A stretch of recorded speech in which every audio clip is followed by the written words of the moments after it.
Singer Masoom Sharma पर हरियाणा महिला आयोग सख्त दिखाई दे रहा है। आयोग ने नोटिस के जरिए मासूम शर्मा को जवाब देने को कहा था, लेकिन वो हाजिर नहीं हुए। अब इस पर महिला आयोग की अध्यक्ष रेणु भाटिया से खास बातचीत की हमारे संवाददाता मुकेश राजपूत ने।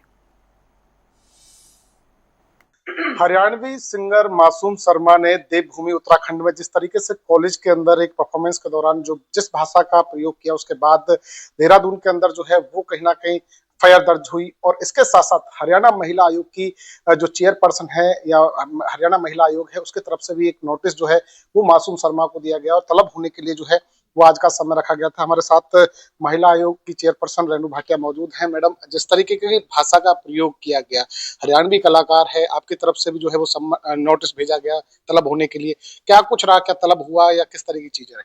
देखिए, आज हमने शनिवार होने के बावजूद उनकी हमने हियरिंग रखी थी, सम्मन किया था उनको, लेकिन उनके वकील आए, वो नहीं पहुंचे और हम उनको एक मौका और देते हैं। और जो उनके वकील ने हमारे को मेरे स्टाफ को कहा कि हमने इसमें लिख दिया है कि क्या कोई कंप्लेंट थी। आप कोई नहीं होते हमें बोलने वाले ये बात कि क्या कोई कंप्लेंट थी।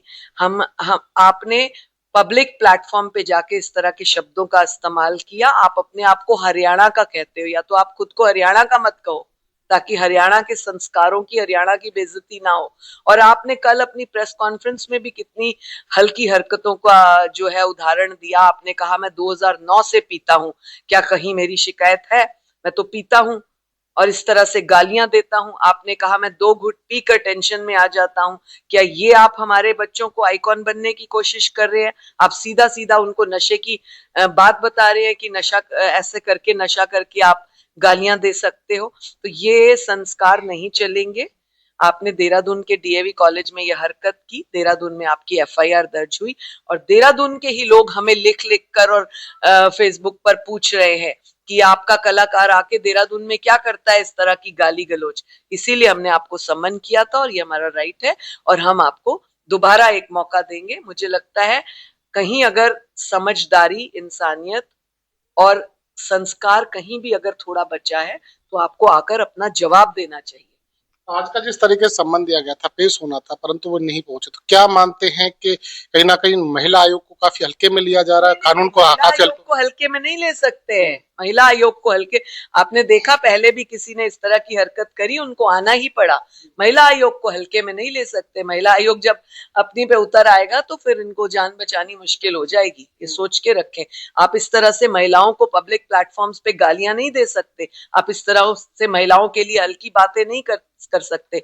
नशा मुक्त भारत होने की बात होती है, नशा मुक्त हरियाणा की बात होती है। इस तरह से नशे की बातें करने की बात नहीं कर सकते आप। तो सवाल पूछा, और गन कल्चर तो हर तरीके से बंद करेंगे। उल्टा सवाल पूछा जा रहा है कि आपके पास कौन सी कंप्लेंट है? मतलब नहीं है सवाल पूछने का।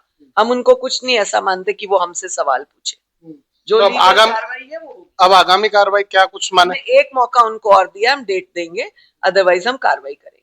तो बिल्कुल मासूम शर्मा को एक डेट और दी जाएगी महिला आयोग की तरफ से, क्योंकि महिला आयोग ने साफ किया है कि उनके पास देखिए शिकायत नहीं भी हो तो भी कहीं ना कहीं जो सोशल मीडिया प्लेटफॉर्म पर जिस तरह की चीजें हुई हैं, तो कहीं ना कहीं हरियाणा की छवि को खराब करने की बात है। और अब देखना ये होगा कि अगली डेट पर क्या मासूम शर्मा जो है वो महिला आयोग के सामने जो है वो पेश होते हैं या नहीं। क्योंकि पहले भी मामले, चाहे हम पवन सिंह की बात कर ले, चाहे हम बादशाह की बात कर ले, तो ये बड़े बड़े जो चेहरे थे, बड़े बड़े नाम थे, उनकी भी शिकायत महिला आयोग में पहुंची और कहीं ना कहीं उन्हें पेश होना पड़ा। तो मासूम शर्मा को भी देखते हैं कि मासूम शर्मा पेश होते हैं या नहीं। फरीदाबाद से जनता टीवी के लिए मुकेश राजपूत।